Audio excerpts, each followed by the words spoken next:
चला तर मंडळी, आज पाहूया दिवाळी स्पेशल एकदम सगळ्यांना आवडणारी चकली।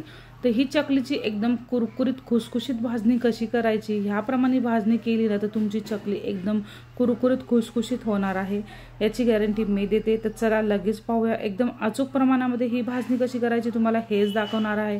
एकदम परफेक्ट मेजरमेंट आहे, वजनी प्रमाण आणि वाटी प्रमाण दोन्हीचं प्रमाण तुम्हाला हे मी सांगणार आहे। तर चला लगेच सुरुवात करू। त्याआधी वर्षाच रेसिपी मराठीमध्ये तुमचं खूप खूप स्वागत आहे।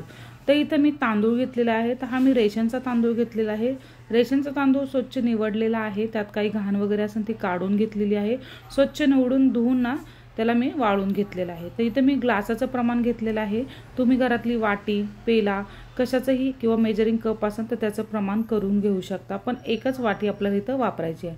तर त्या ग्लासाने इथं 2 ग्लास मी तांदूळ घेतलेले आहे, तांदूळ स्वच्छ धुवून मी वाळून घेतलेले आहे। त्याच ग्लासाने मी ना 1 ग्लास हरभऱ्याची डाळ घेतलेली आहे, डाळ सुद्धा स्वच्छ निवडून आपण ना धुवून ही सुकून घेतलेली आहे रात्रभर। तर 1 ग्लास आपण हरभऱ्याची घेतलेली आहे, त्याच्या निम्मी म्हणजे अर्धा ग्लास। तर आता सपोज 2 ग्लास आपला तांदूळ असेल तर 1 ग्लास हरभरा डाळ आणि त्याच्या अर्धी म्हणजे उडीद डाळ। तर ग्लास अर्धा ग्लास आपण इथं उडीद डाळ घेतलेली आहे आणि उडदाच्या निम्मी आपल्याला इथं मुगाची डाळ घ्यायची आहे। तर ही डाळ सुद्धा आपण स्वच्छ धुवून त्याला ना वाळून घेतलेला आहे रात्रभर। आता उडद्याच्या निम्मी म्हणजे आतपाव ही आपण मुगाची डाळ घेतलेली आहे। सपोज आपले अर्धा किलो तांदूळ असेल तर पावशेर हरभरा डाळ, आतपाव उडीद डाळ आणि छटाक आपल्याला मुगाची डाळ घेतलेली आहे आणि त्याच्याच 2 ते 3 चमचे इथं मी तूर डाळ घेतले। तूर डाळ घालून बघा चकली खूप छान लागते, खुसखुशीत होते। तर हे एकदम अचूक प्रमाण आपण इथं घेतलेलं आहे। डाळ सुद्धा आपण ही स्वच्छ धुवून घेतलेली आहे, ती सुद्धा सुकून घेतली। एकंदरीत सगळे जिन्नस आपल्याला इथं स्वच्छ धुवून वाळून घ्यायचे आहे रात्रभर। त्याच्याबरोबरच आपल्याला पोहे लागणार आहे। तर इथं 1 वाटी आपण हे पोहे घेतलेले, वजनी प्रमाण तर 50 ग्रॅम आपण हे पोहे इथं घेतलेले आहे। साबुदाणा घेतलेला आहे 1 छोटी वाटी, साधारण 20 ते 30 ग्रॅमनी हा साबुदाणा इथं घेतलेला आहे। 30 ग्रॅम आपण धने घेतलेले आहे, 2 चमचे ओवा घेतलेला आहे आणि 2 चमचे आपण इथं जिरे घेतलेले आहे। धने थोडेसे कमी जास्त घेतले तरी काहीच हरकत नाही। तर आता हे सगळे मी प्रमाण तुम्हाला इथं दाखवून घेतलेलं आहे। आता लगेच पाहूया भाजणी कशी करायची आहे। तर त्यासाठी मोठी कढई घ्यायची आहे, कढई चांगली गरम करायची आणि गॅस आपल्याला लो टू मीडियम ठेवायचा आहे, म्हणजे खमंग कुरकुरीत अशी आपली इथं भाजणी तयार होते। मोठ्या गॅसवर आपल्याला भाजणी भाजायची नाही, नाहीतर पटकन लाल होते पण आतून असं कच्चं राहतं।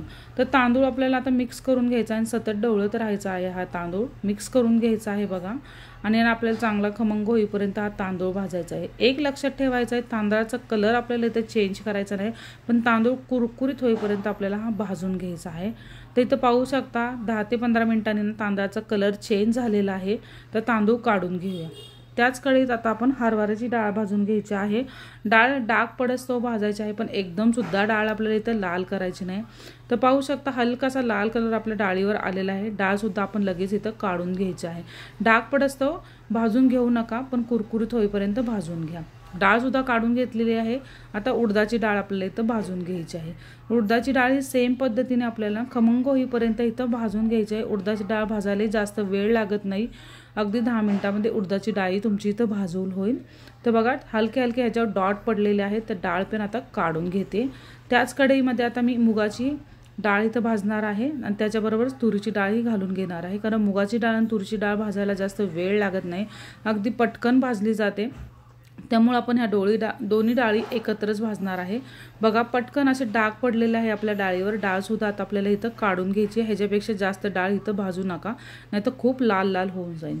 डाळ काढून घेतलेली आहे, आता पोहे भाजून घेऊया। तर 1 वाटी आपण जे पोहे घेतले ना, पोहे एकदम कुरकुरीत होईपर्यंत आपल्याला इथं भाजून घ्यायचे आहेत। पोहे भाजलेले तर लगेच कळतं, पोहे भाजले की आकसतात आणि असे कुरकुरीत होऊन जातात। हे बघा पोहेही आपले छान असे इथं भाजलेले आहेत। तर पोहेही आता आपण लगेच काढून घ्यायचे आहेत, एकदम कुरकुरीत झालेले आहेत। आता आपण साबुदाणा भाजून घ्यायचा आहे। तर साबुदाणा भाजलेलं कसं कळतं, तर साबुदाणा फुलतो किंवा ना साबुदाणा चांगला भाजला ना की उडायला लागतो तटतट, तर समजून जा तुमचा इथं साबुदाणा भाजलेला आहे। तर साबुदाणाही भाजलेला आहे। आता आपण धने भाजून घेऊया। धने भाजायलाही तर जास्त वेळ लागत नाही, अगदी पटकन भाजले जातात। तर धनेही भाजून झालेले आहेत, काढून घ्यायचे आहेत। हलकेसे डॉट पडले ना किंवा वास सुटला की धने आपण लगेच इथं काढून घ्यायचे आहेत। आता आपल्या इथं फक्त ओवा राहिलेला आहे आणि जिरं राहिलेलं आहे।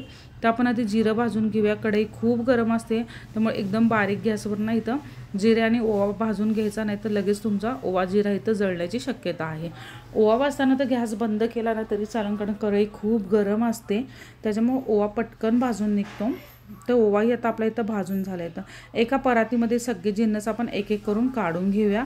एका मोठ्या कॉटनच्या टॉवेलवर ना मी आधी हे सगळे जिन्नस जसं भाजून तसे टाकून घेतले होते, कारण का त्याला पाणी सुटतं।